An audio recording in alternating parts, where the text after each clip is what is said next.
I'm sitting in a hospital bed, 100 pounds, hooked up to machines and literally facing death, that a friend had to finally pull me aside and was like, how long are we going to do this? Kibi, you've been hired by, Fortune 100 companies, building businesses that are global. You've made people, hundreds of millions of dollars. You have an Emmy. Like, when are you going to use all that brilliance to heal yourself? There is a strength that comes into being able to own that you failed, because it takes a sense of humility. I think it takes a sense of understanding that failure is a part of the process in order to get to the lesson. You will never get the success that you crave by working harder.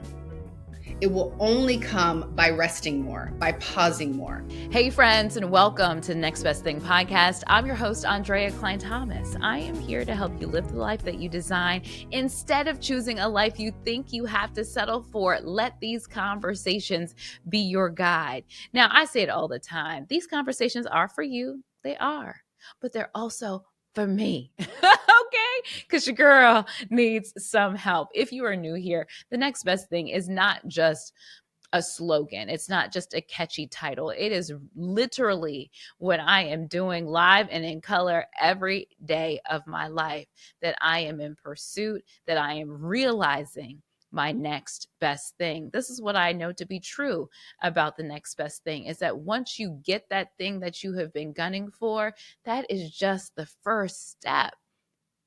There's so much more work to be done. Work like, how do you need to level up to maintain that thing? How do you need to level up to be a good steward of that good thing that you have been blessed with? What does that take? See, for me, I know how to be in the news environment.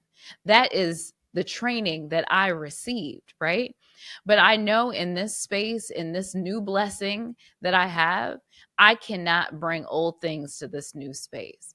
Now, everything is not a complete, like wipe the slate clean and start over. Not at all. But you have to have the discernment. And I am operating with learning this discernment of how to level up. What does that look like? What does somebody who sustains this blessing, what does she need to do so I can do that thing? And so that's why this episode is so special, because as you will hear or see, depending on the platform you're looking at it on or consuming it on, rather, you will see me have an unlock while we are talking. The reframe that our guest helped me do is a game changer for me. That's it. It's just a game changer. Our guest is Kibi Anderson. She has navigated the film, television, and business like a boss, right? Past roles have included being the president of Red Table Talk, that conversation series with Jada Pinkett Smith, Willow, and Gammy. I watched all the episodes of that, by the way. I absolutely loved it. She's worked at Bloomberg. She's worked in film. She's worked at ABC News. Now she's an executive coach and co-author of Point Taken, Brilliant Business Advice for Women at the Top. Her sweet spot, really, I'm calling it her sweet spot. I'm sure she has many, but I'm calling her sweet spot the intersection of ambition and rest, making her a self-described rest rebel. That rebel part is very, very real for her, because you're out here in culture, and the way they're talking about it, I did not personally see myself in a lot of these different narratives until I met Kibi. And I said, okay, because her frameworks take everything that culture says and turns it on its head. And once that was done, the way she explains it, I finally saw myself in it. And now I'm able to move differently as a result of the perspective that she shares. Please let me know if you feel the same way. I really, really want to know how you feel about this. But before we get into this conversation, have you subscribed? If not, what are you waiting for? Join more than 1,000 of your friends. Rate, review, and subscribe to this podcast. It helps your girl out. It also helps more people find this soul-filled conversation. There's so much mess on the internet. Like, send positivity people's way. about how we can all grow together. All right, that's it for that. Let's go ahead and dive into the episode. Here's Kibi Anderson. Thank you so much for being here. I think you came on my radar is with your work with Red Table Talk, and there was an article about you. And I was like, who's this Black lady? Like, let me go find out more about this Black lady, and just the incredible work that you've done. And I've just been really amazed of how you've been able to navigate both film and television and digital and business and all of these things. Let's start by asking for you personally, what do you think the thread is? You've done a lot of different things in a lot of different spaces. What is that common thread for you in each Yeah. of these roles? Absolutely. And first of all, just thank you for having me, Andrea. Yeah. It's such a pleasure to be here. And hello, everybody. Thank you for taking time out to listen to bits of information I can share. Hopefully, it will help you all in your day to day. But yeah, I would say two things. A, I have always centered my work in creating opportunities and or spaces that elevate diverse voices. I began to really understand that. Like that's really been the through line into all the stuff that I've done. And I would say the second thing has been thinking more holistically about how can I leverage my platform to push people to think differently. And within that, I'm a storyteller. So content has been kind of my natural currency, for lack of a better word. Like I'm a natural storyteller. I love learning about people. I'm curious, probably more so than the average person is.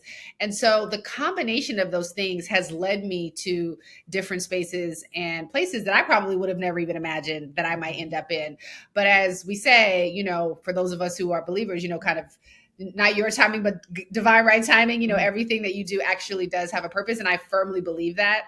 And even more so in this season of my life, where all of the things that I used to once question or not quite understand are really beginning to make more sense to me. I love that. And that's because that's what resonates with me too, because I'm a natural storyteller, but it's like I didn't want to be a storyteller in this one specific box of a space. I wanted to see what it looked like out there in the world. And we're going to talk about your rest ethic, really, and practice. But your book, Point Taken, that's behind you. Yes, we just have it where here. Yes, you've talked to a lot of women just about how to get to the top. What does it take in their stories and your story? What does that actually take? And do we need to redefine what the top actually is? Well, I mean, let me break that down into a couple two different responses. Like, what does it take? Because it does take very clear things. And I think I will give you some of those things that I've learned through my journey. I will also say, and I think this harkens to the second part of your question, the top does need to be defined personally for you. And my rebellion, and we'll talk more about this when I talk about kind of becoming a rested rebel, my ability to ultimately not only realize that's what I am, what I wanted to be, came out of me realizing that final understanding that I just shared. We all have to be willing to define what the top is for us. And what it took for me to ultimately get to my top, an ambition. I'm an unapologetically ambitious person. I've always been.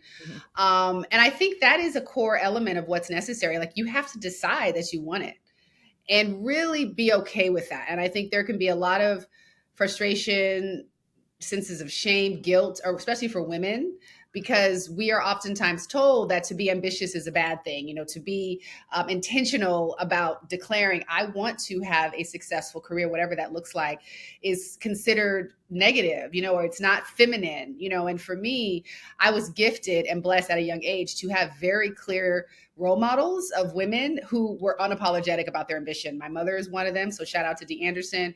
I grew up in a church. I'm from Seattle originally.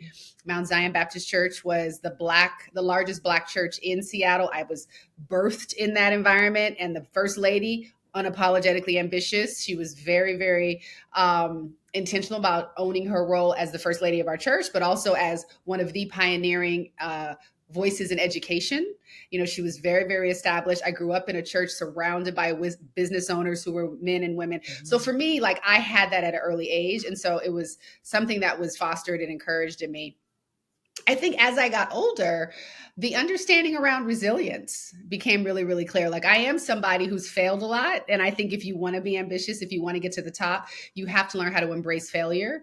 It's funny because I ask my clients this question when I'm coaching them and I'm doing my onboarding. I say, tell me about the last time you failed and what it is that you kind of learned from that. And you'll be amazed how many people will say, I don't see it as failure. I see it as a lesson. And I agree with that. Yet I do believe that there is a strength that comes into being able to own that you failed, because it takes a sense of humility. I think it takes a sense of understanding that failure is a part of the process in order to get to the lesson. And I think we oftentimes try and skip over that in an attempt to sort of see everything as positive. And I will say, so on that note, the third part that I would say is a deeper, not only awareness, but acceptance and then surrender that it is supposed to be hard. And you would be amazed at how many people I coach who are at the top of their quote unquote, whatever you might deem as success, and they're still frustrated. They keep saying, why is it so hard? Like, isn't it supposed to be? And I'm like, no, like it is intended to be difficult. Like, all good things require work. And so getting to the top of whatever it is you decide to have as your, penultimate requires a like I said, not only an awareness of that, but like an acceptance, like an expectation that, like, okay, yeah, this is supposed to be hard. So what am I doing in order to get better at it? And I say this a lot to my clients, people I mentor, is, it never gets easier. So I'm telling all y'all listeners out there, like, it does not get easier. What happens is you get better at recovering, you get better at accepting, you get better at being much more quick with your shift in perspective, like with your ability to look at this situation in a different way that allows you to actually ultimately get through this toughness without feeling so beat up. Now, mind you, I learned all this the hard way. So that's why I'm here to talk to people. I'm writing books about it, because everything that, I talk about, I have done. And I'm here on the other side to be kind of an influencer and a voice of reason and wisdom as much as I can to help prevent others from dealing with what I dealt with. But yeah, those are probably three things I would say are essential. I thank you for saying that. Because thank you for saying that. And it checks me, especially that it's supposed to be hard and it will always be hard. Kind of like, oh God, for real. Because I often feel like, oh man, like my ambition, like, just stop being so ambitious, girl. Just go. Why are you a glutton for punishment, right? Like, why are you such a freaking glutton for punishment? And I guess I'm gonna do this a little bit out of order from how I originally kind of envisioned this, because you bring up so much. Is there a way to be ambitious and be rested? Absolutely. Absolutely. I mean, this is where this Rested Rebel community comes into play. And, you shared, I want to be a part of the Rested Rebel community. I am a part of it. I am actively looking to build it, because you're right. Like, in order to have both, and you can, and this is what I talk a lot about in my book, Point Taken, or in the chapter of my book. So this, just to be clear, Point Taken is a multi-author book written by 10 dynamic, fabulously amazing, successful women in business who are at the top. And we each wrote a chapter that highlights bits of advice that we've learned from our journey for others who are looking to duplicate and ideally exceed. And so my chapter is called The Saga of a Rested Rebel.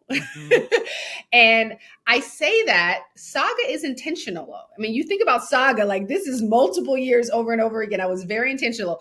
However, the idea of being a rested rebel is how you do both. It is how you are rebellious. Like, I'm going to rebel against this idea that ambition is bad. I'm going to rebel against this idea that work is something that is quote unquote bad. All of the judgment that you sometimes take on because society is programming you to feel this way. So this is where the rebellion comes in.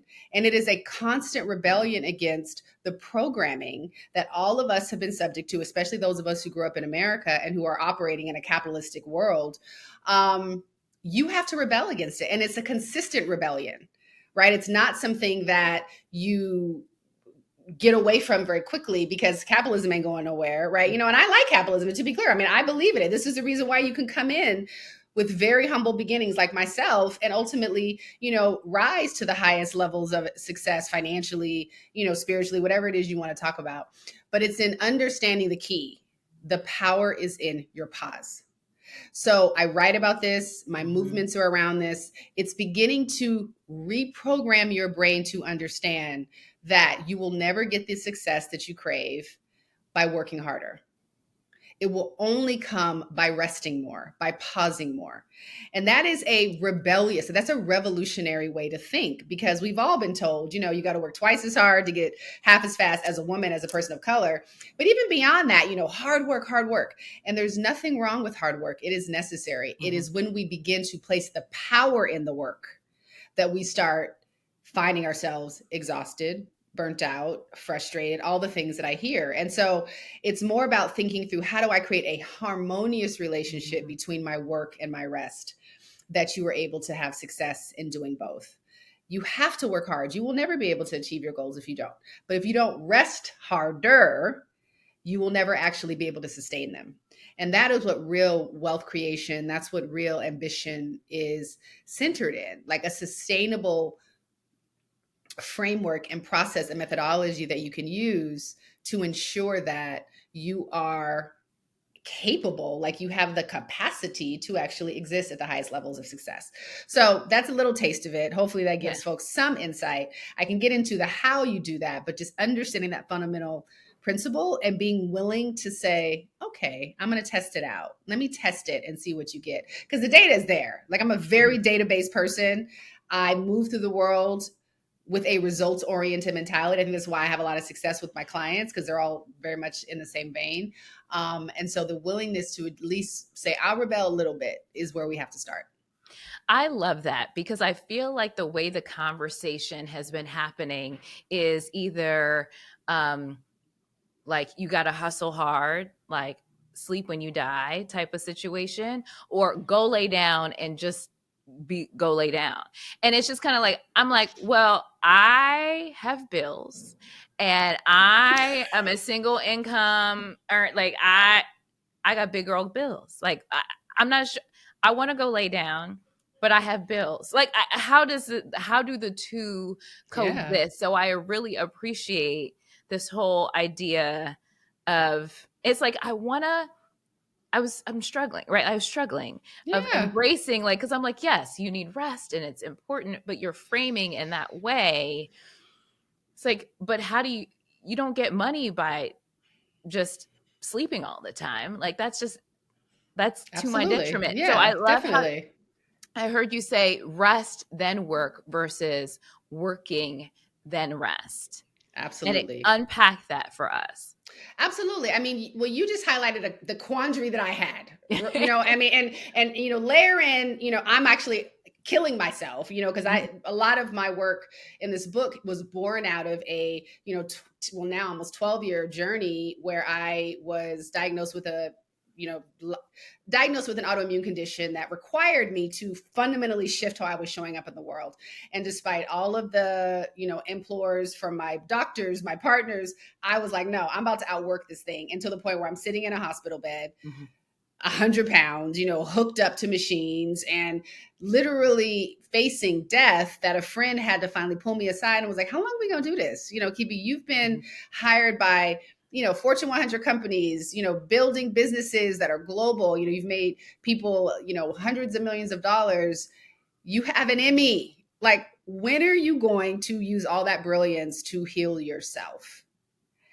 And I'll never forget that moment, because it does still bring up a lot of emotional response, because to have somebody just read you in that way, and actually look at you and force you to have to ask, Kibi, why are you so afraid to rest? So a lot of this was born out of this idea of like, Kibi, why are you so afraid to rest? And it was born from what you just said. I got bills to pay, I got all this stuff. So I began to really think, okay, maybe the problem is, how are we defining rest in this society? So the first thing I thought was, well, let's redefine rest. Like, who says that I have to believe that rest is sleeping, rest is going on vacation, rest is even meditating, all the things that we have historically seen rest as. And I began to realize, well, when have I had the most rest filled, pause filled? Like when I think about the times where I felt at ease, it had to do with things when it had to do with moments where I was doing things that gave me joy. Mm-hmm. Hanging out with friends, cooking. I love to cook, being on a boat is my favorite place in the world. And so I realized, well, what if I were to redefine rest as doing anything that gives me joy? How does that then orient me to am I resting more? Like, do I actually see myself actually resting more than I may have realized? Does it give me more permission to rest? And as I began to dive into that, that was what was a big breakthrough. That was a big breakthrough. The other thing I began to really understand, again, rebellion, this idea of self-care being the goal, Yeah. and like You it's said all that's about BS. self-care. And yeah, and I realized, yeah, okay, I get it, but when I think about self-care, it really feels like me care, like I'm only thinking about myself. And inherently I felt guilty. Like, so you mean I'm supposed to like not want to care for my kids and I care for my, my family, my partners and stuff. And I was like, what if we were to redefine this idea of care from the context of we care? And I talk about this in my book. As soon as I began to think about rest as a love language to my community, the idea that if I am on a boat and I consider that resting and I have friends around me, then I am resting in community. Mm-hmm. Maybe then this idea of we care is a much more palatable way to give myself permission to do it. And as I began to test it, it was. And Mm-hmm. I began to really see like, wow, when I do this, I get the fuel, I get the time, I get the energy I need. And then this is the last thing. This idea of like, well, what if I'm sleeping? Am I making money? I began to realize that when I was resting and I allowed the other parts of the universe, the other parts of the world. And I don't want to get too woo-woo because some of us, like I'm a faith believer. So for Yeah, so me, am it is I. about divine intervention. But even if you're not, how many times when you paused, even when you were stressed out, like you were like, oh my God, da, da, da, da, and then randomly somebody comes in and saves the day. I have clients that were telling me she was stressed out about her concerns financially because her landlord had said that they were going to ultimately sell the place. And so she had to move and she didn't quite know where she was going to. And when I say this, I mean, we were spending 3 sessions talking about this, like, what am I going to do? And then out of the blue, she's walking down the street. She runs into the landlord, happens to be sharing a little bit about her concerns. And the woman says, well, just stay for another 6 months. Like and I'm like, so had you just not stressed, had you just said, okay, I'm going to trust that there is another dynamic happening that I have no idea about, you typically get the solution that you were hoping for, that you needed, and you could have done it without all the stress. So that was where I began to look and I was like, there's so many times where you do that. And the truth became clear. What is the point of me worrying? It doesn't actually get you any closer to a solution. Yet when you pause, when you rest, your brain has a chance to put together all the things that your subconscious has been meditating. People have the opportunity to speak your name in rooms. People have the opportunity to actually do the thing that was going to happen. And you actually get the results that you want, and that typically exceed what you were asking for. So this is where I began to really reject that mindset that I have been listening to for so many years and instead replace it with, well, let me just let the power be in this pause, be in that nap, be in that trip, be in that thing and see what happens. And again, you'll find out that you actually get the solution much faster. It's better than what you may have anticipated. And so all of that worry, all of that stress, all of that lack of trust is not needed. Mm-hmm. And that's so great because I want to know comparatively. So the Kibi now knows that, adheres it, has the practices to support it. But the Kibi who was in that hospital room, hooked up, and being, your friend there saying, girl, for real, what did she have to do to understand this and give herself permission to get to this place? Yeah, definitely. So, first of all, I had to listen and accept and hit rock bottom. So after my friend left, I bawled, I cried. I was just very, very still.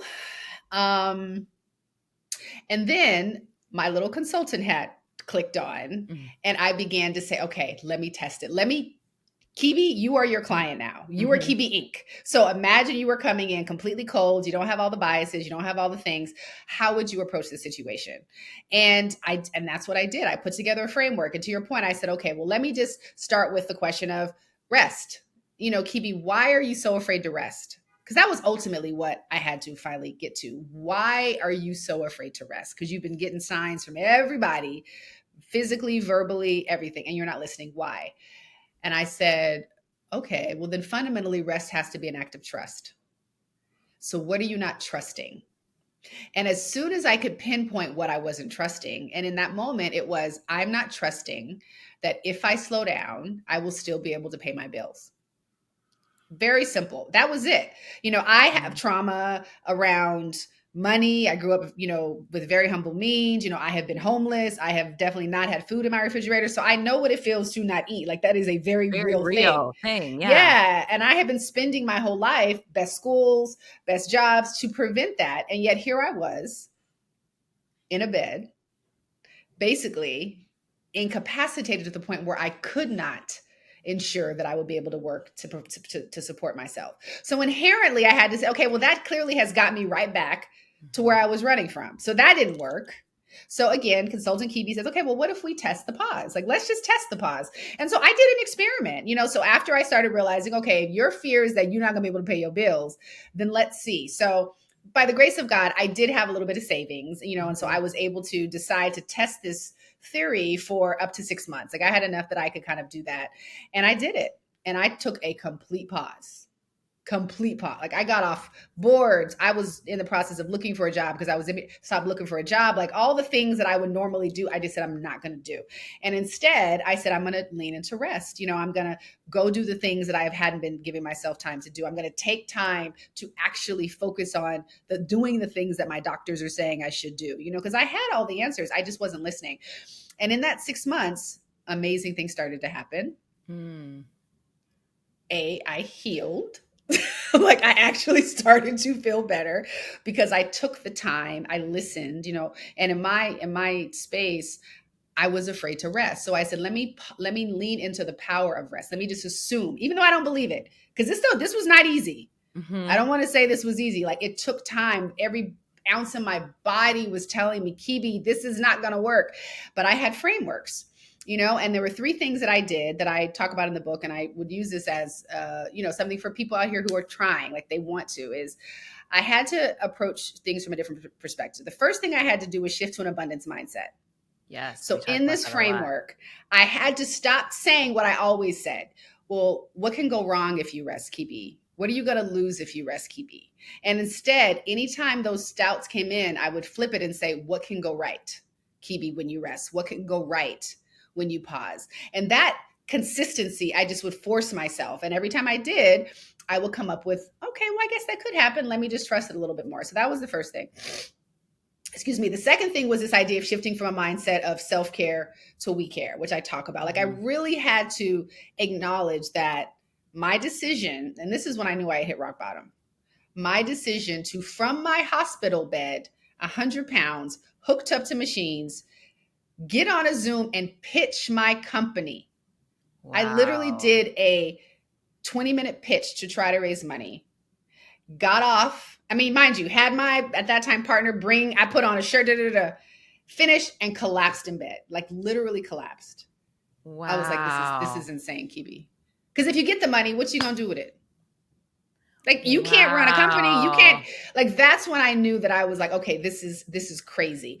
So this idea of like, well, what if I just trust that my community will actually like the fact that I'm going to heal? So I had to get support. So I literally sent an email to all of my investors, all the people, and just said, hey, here's what's going on. Like, I need some time. I need to recover. And despite all the fears that I had, nobody ran. Wow. Nobody walked away. People sent me flowers. They were like, absolutely. So again, you have to begin to realize that. And then the third thing was I had to make sure that I was like seeing rest as a discipline, not as something you just do sporadically. So I talk about this idea of a rest first centered mindset. So again, I had to lead with the pause rest related stuff always, as opposed to I'm just going to do this for a couple, like 6 months, every day. You're going to do these things. And that's what you're going to commit to. And so this idea of rest becoming a discipline is a really essential thing, because as a community, especially as workers, we tend to like, I'll take a vacation once a year and then never do it again. I'll take a one day. And then we are so exhausted from the vacation, right? That we don't even get a chance. Right. Or we are so spent trying to prepare for this that when we get on the vacation, we're actually working. Or the vacation gives us anxiety, like all the things that are not supposed to happen. So my commitment to that. And here's what happened, Andrea, and this is where I began to really have to recognize in one of my conversations. So for me, I love to talk to people. I love doing this. Is like so invigorating to me. It's pause work. It's restful for me. So I was talking to somebody about my bonus daughter, her desires to work in the industry. And I didn't even know this guy, but I had heard about him, blah, blah, blah. Get on the phone. He's like head of HR for a pretty big media company. Out of the blue, Andrea, he asked me, do I coach? Out of the blue. Wow. No one knew that I was coaching. Yeah. At this point, I had begun, like I always coach kind of part-time, but I hadn't really leaned into it. I was sick. And I was like, yeah, like, what do you mean? And he's like, I don't know. I said, what made you ask me that? And he's like, I don't know. I mean, there's just something about you. And long story short, he was in the process of building a coaching practice at this company and was looking to bring in new coaches. That turned into a $250,000 contract. Wow. That I, was able to, leverage over the next 3 years, and it was just the most powerful example of like me resting and doing the things that I love and doing things that give me joy actually resulted in me making more money than I had ever made in a third of the time. Like I made more money from that contract working a third of the time than I had in the full year of my full-time job that I had left. Wow. Sit in that. And that is not a one-off thing. I mean, I'm just giving you that as an example. I have tested it over and over again. And when I've leaned into the pause, those are the results that I get financially. So for me, it was a money question. Each of your listeners has to figure out, what is it that you're not trusting? And inherent in that work, think about the 3 steps that I did. You will test it. And I mean, I am working on a larger book to accompany my chapter called Embracing the Power of the Pause. And I've been interviewing people. I've been interviewing very successful people. And this is the truth. This is what you're hearing. And it is about deprogramming you, because when you look at the data from the way that you're moving, you are not getting the results that you want. And that is the truth. And it's become a consistent theme in this podcast of all of these women in particular who are all different levels of ambition, honestly. And each of them say from, okay, you need to create space to think, and saying, do you need to be the one to do your laundry? Like find someone else to do at least one thing that you're doing to create the space so you can spend that time to just sit and think. To people who've taken full-on sabbaticals, and said, I'm going to go on a journey of like self-discovery and then everything kind of in between, from the very what you can do on a weekend to taking months and months off. And so I hear you. It is resonating. It is permeating. And I think I've experienced it in this season where I left my job and started a business and didn't know what I was doing. And I've been figuring it out, to where everything, when I was in news, I had to like summon Jesus off the throne every time my contract was up, to like, okay, I need a new contract to get to a new market. And it'd be like, all right, my contract's up in 3 weeks and I haven't finalized the deal, and I'm packing boxes because I'm like, Lord, I'm leaving. I don't know where I'm going. But it's just like that stress like happened over and over. But in this season, everything has come to me. Things I didn't know existed. It's just like, hey, can we get on the call to like have and they're like, I would like you to do such and such that I didn't know existed, that I wasn't gunning for, that I didn't, I've been asked for like resume help. And I'm like, by the way, I know what people tell me to do, but I have actually not applied for a job. And what has shifted? Like, that's my immediate question for you. Yeah. What are you doing differently in this season? I think it's not resting enough. It's What is not it though? fully, it's not fully that. I think I have trusted myself more. So that when you were talking about like what's the barrier, I think it was I'm not operating from the equation that people told me to operate from. I have Absolutely. Yeah. absolutely rejected that, and I was like, I'm going to make my own equation. Yep.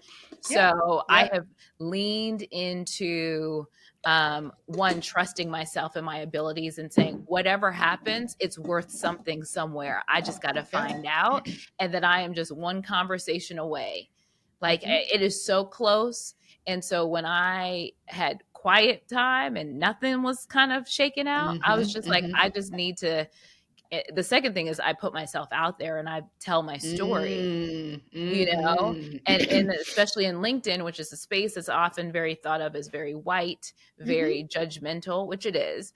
But I was just like, I don't care. I'm gonna be the Black girl that talks about, okay, I made a mistake here. Yep. Oh, this is what worked. This is what I'm learning, and I'm gonna put myself Yep. out there. Um, and I don't really care what you think about it. It's just like that's gonna Yeah. be a part of my equation. Absolutely. And I think the third thing that's really helped me is that I help others. Like that's Mm. part of my joy. Like that's what Hmm. the podcast wasn't started as a money making entity. It was just started from I'm struggling, you might be. Let's talk about it. Like let's figure out Yeah, like how to navigate definitely. this point Absolutely. Well, and and I mean, that's what I love. well, and again, I mean, I'm just going to make sure that I kind of bring the point home around kind of the framework that I created. Because what I hear you saying is, in response to that question, rest is an act of trust, which is at the end of the day, Yeah. what we all individually have to figure out for ourselves, right? I'm a Yes. framework person. What may have been my issue may not be your issue. And what I'm hearing Yeah. you say, your issues were, I wasn't trusting that serving people would keep me stay secure, stable. I Yeah. wasn't trusting that. And I think you talked about this idea of like me telling my story would actually help me, like me Mhm. advocating, like I'm hearing you say that. And then the first thing I think you said is me trusting. I forget the first thing, but I'm hearing you say it was just deciding that you're going to trust those things would Yeah. actually do what you were wanting them to do, as opposed to what I'm hearing you say wasn't the case before. In these other seasons, you didn't trust it. And that's really the shift. Getting to the core of what it is you're not trusting is the first step to allowing you to rest in a Yeah. way that is much more in alignment with who you are. Right. And You what I know, would say is, yeah. what is rest for you? Like, if you were to tell me what are the things that are giving you joy right now, what would those be? And how often And are you doing them? you know what? Okay. Okay. Okay. Okay. Okay. Okay. Okay. I get it. This is the unlock is that the way you define rest is finally in line with, because I was thinking, you're not doing this enough. You're not doing, like, I was just kind of like punitive and how I was thinking about it. But this is rest for It me. is. I just Absolutely. got off of a call. I do oh my gosh, I always have these brain farts now because I think it's perimenopause. Um, for media training. Yep. I do media training and I just got off a media training call. And that bring it's joy, like to help because it is I love to learn. So these calls always help me learn. And Hmm. then media training is I love to be a part of people seeing themselves differently. So with this recent one that I literally just did, it was the gentleman thought he needed to be a certain way. And I Yep. challenged him to let's show up in what you call extreme. And then let's just practice. We're doing a little practice interview. And at the end, saying, actually, that's how you have to show up. You've deemed it as extreme, but that's actually the Absolutely. standard. And so, Yeah. and seeing his eyes like, Yeah. oh, I Yeah. thought I needed to. And so it's that. It's like, so everything that the difference is that everything that I do now is like, is about helping others see themselves differently or like Yeah. providing like different voices platforms to share their story every single thing that I Absolutely. do. Yeah, definitely. Yeah. Well, and again, I'll just reiterate, I remember the first thing you said was like trusting that you are able to do that, right? Like, I think there Yeah. may have been a lack of Yes. a lack of faith in yourself. Like the Yes. most important thing I heard you say in that beautiful, just sort of story was I learned how to trust myself. Yes. Like in my case, I trusted myself. Mm-hmm. I've never had, what I didn't trust was that resting was going to enable me to still pay my bills. Yeah. What I'm hearing you say is I didn't trust myself, full stop. And that is something that a lot of people have to work through in Yeah. order to rest. And so all you can do is begin to do the things that give you joy, what I'm learning more and more. And inherently, you are able to give yourself the pause and the time that you need to think, because that is really where the strength is. Like so much about pausing and resting is about giving yourself space to think. It is. I Yes. mean, that's what Yes. I began to deduce. And we begin to think in many cases, especially those of us who are very ambitious, that the success comes from the doing, not in the being. And I work on this a lot with my clients who are in a similar season of scale and growth. You know, the most important hours of the day, and this is something that like Warren Buffett says, you know, Mm-hmm. Bill Gates, is the 3 hours they spend in the morning thinking. Mm-hmm. Full stop. And I have a lot of people when I say that to them, well, I mean, they're rich. Like that's the reason why and I'm like, no. They're rich because they think. And we've got to be, we have to be more intentional, rebelling against this idea that it's the wealth that is the reason why people have time. It's not. Warren Buffett didn't start rich. Right. Right. He didn't. He didn't. And so this is where the shift comes into play that allows you, for those of us who want to have financial wealth. I mean, because like you say, success is defined by a lot of different things. Right. And I think that is the other thing that you begin to unlock as you do this work around your relationship to rest. But if it is about money, then that is where you have to really, really create some more space and time for. The final thing I'll say just on this, I mean, obviously we're not done, Yeah. but just in this point is, it is a discipline.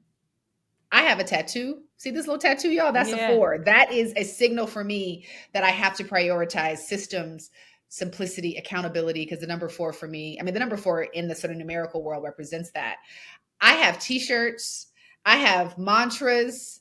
You know, one of the mantras I say every morning now is embrace the pause, unleash the power. I Mm. have power of the pause written all over my house. I mean, it is a constant struggle. You know, I wrote these books, I do these talks for me. Y'all are just benefiting from it, right? That's what I say Because about this podcast. I'm like, yeah, this is for me. Y'all can. it I reread chapters I read all the time. I'm like, okay, Kibi, what did you say again? And so this is just to encourage people who may feel like I tried and then I fail. And again, the first thing we started talking about is how do you have success? How do you do the thing is you've got to be willing to embrace the failure.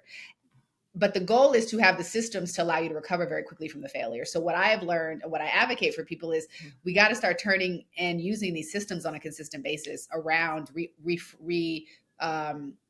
realigning our minds around rest, our relationship to rest, and a one that's actually going to serve us. And it's key. It's such a key thing. So, you know, I've got workbooks, I've got workshops, you know, this is something that we have to do in community, which is why I call it a rested rebel community. Are you interested in obviously resting, but also being committed to the rebellion that we have to take and own if we are going to really see a community of people? Because I want this whole world to be rested rebels. You know, I don't want us to continue in the way we have, because it's not going to get us to where we say we want to be. Yeah, and that's a perfect segue to the last segment, which is the ACT UP segment, ACT. Those are my initials. And how does one start the process of becoming a rested rebel? Like, Oh, what I love questions it. do you really need to start unlocking for Yeah, yourself? definitely. Well, the first thing is to do some real hardcore assessment around your relationship to rest. Right? Like, I mean, to really just unpack that, you know. So when I think about rest, what pops up in my mind? You know, what are the things that I say I want to do, but I'm not prioritizing? What is my relationship to boundaries? This is another big one.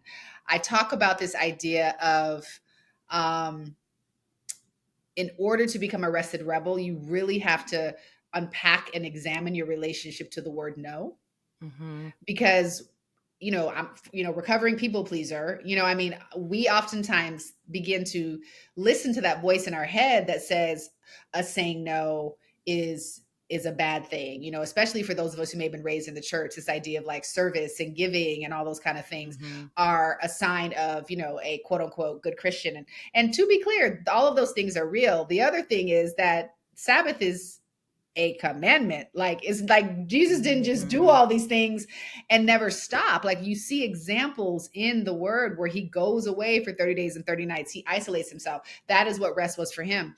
And again, taking it to the non-spiritual, if you're just, kind of in this season, there is a reason why we need at least 8 hours to recover. Like, we are biologically, conditioned. And so again, you may not be the kind of person that needs a lot of sleep for rest, but what are those things that we are doing to ensure? So that's the first thing. You just got to kind of begin to say, I want to really examine my relationship with rest. Then it becomes, again, like I said, I mean, I'll keep saying it because it's not overly complicated. Like, I kept this stuff very simple for a reason. Yes. Rest is an act of trust. What are you not trusting? First stop. Once you start getting into what are you not trusting and getting very specific, like I just said, for you, it was, I may not be trusting myself. For me, it was, I don't trust that if I don't work, I'm gonna make money. Like, it was very clear. So answer that question, really get into answering that question. And then from there, start layering some of the steps that I talked about, and I just want to hone in because what I observed you say in the season where you weren't feeling as calm and at peace was a lack mindset. Like this idea of like, well, if I don't, that is real. So this idea of shifting to an abundance mindset, like literally asking yourself the questions anytime that voice of doubt comes up, what can go right if I decide to share my story on LinkedIn? And just write it down.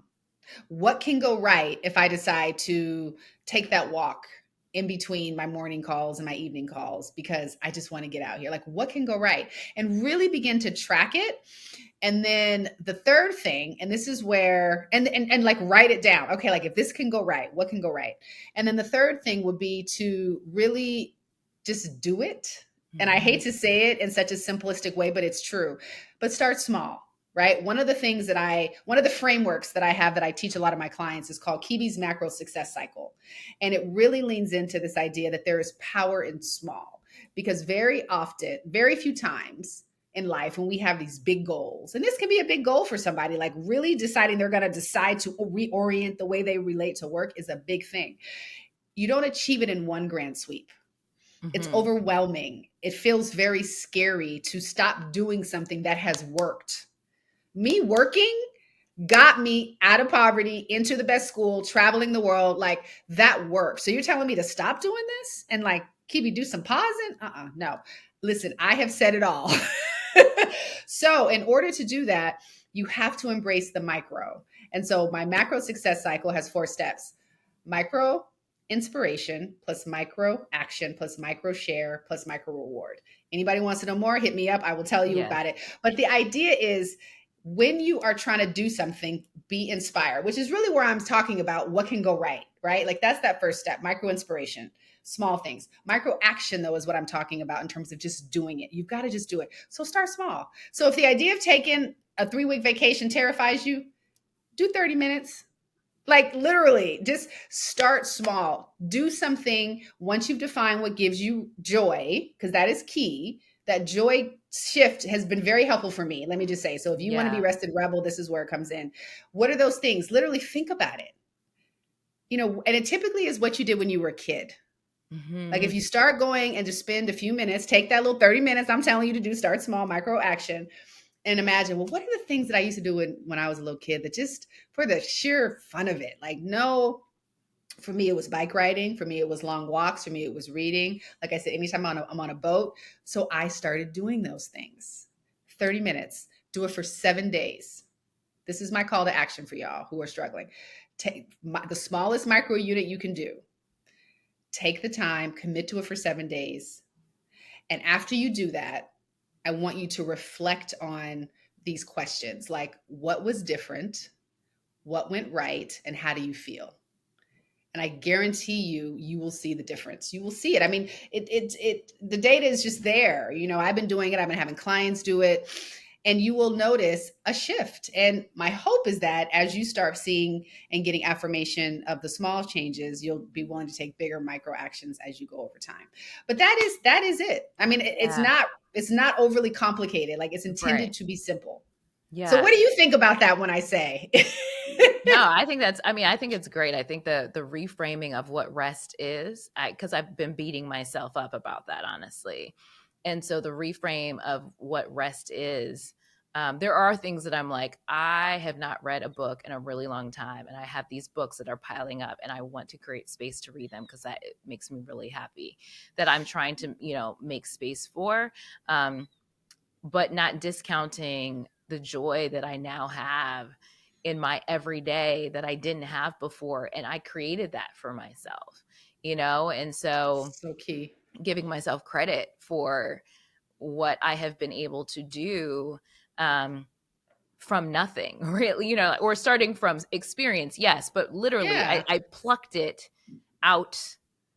Like, I didn't even pluck it. I didn't even have they say God takes care of babies and fools. I was a fool a lot of times. I got saved from a lot of things, but that has been placed in my life that has been totally in alignment. So now I live a life of alignment. It's like I dealt with my mental health, and now I'm very much in alignment in my work. And so now I'm trying to work on the sustainable piece. Absolutely. Making this a sustainable and a profitable situation for myself. Yeah. So if people want to work with you, because I'm sure they will, how should they go about doing that? How can we support you? Absolutely. How can we contact you? Things of that nature. Yes, definitely. Well, I will say, my book is available. Definitely, it's like 15 pages. So if you want to take a micro action, absolutely. You can go to my website, kibianderson.com. I have my company website, which is lifeeditor.co. My company is called Life Editor. But I'm really anywhere. Hit me up on LinkedIn at Kibi Anderson on LinkedIn. DM me. I do offer complimentary, kind of coaching sessions for folks who just want to unpack strategy sessions if you're trying to think through it. I'm also doing workshops for companies, because this idea of how do you have more harmonious and profit, like the idea that they have to be in conflict is absolutely not the case. And so I'm talking a lot about these concepts, and the more we can have leaders model this, as a coach, I typically work with senior leaders, founders who are managing teams through seasons of change. They're struggling with how to reconcile the seeming conflict. And so my goal is, how do we create a different perspective? So yes, that is the best way to kind of get a hold of me. I am on a book tour. So, follow me on my channel, subscribe to the newsletter, which you could all access from those spaces, and just stay connected. And I think the other thing would just be, very simply, start to recite this mantra. There is power in my pause. There is power in my pause. There is power in my pause. Because even that is going to start training your subconscious to actually begin to rebel against everything that is coming at you. Because this country is it is built on capitalist principles that are spending every waking second trying to tell you the opposite. Because they want you to spend money. They want you to pay for the trip. They want you to buy the supplements. They want you to do all the things. And even that simple gesture, which is free, you got breath, you got air, just start saying that. It will begin to plant the seed. I love it. Kibi, thank you so, so much. Your voice is going to be ringing in my ears from this point onward, but that's why I love this space so much, because it makes me so much better. And so I appreciate your time. Thank you so much for joining us. I know you're helping so many people. So thank you so much for being here. My pleasure. My pleasure. I welcome you into the Rested Rebel community, and I hope your audience feels just as engaged and inspired. It's a pleasure to be here. So I look forward to doing it again sometime.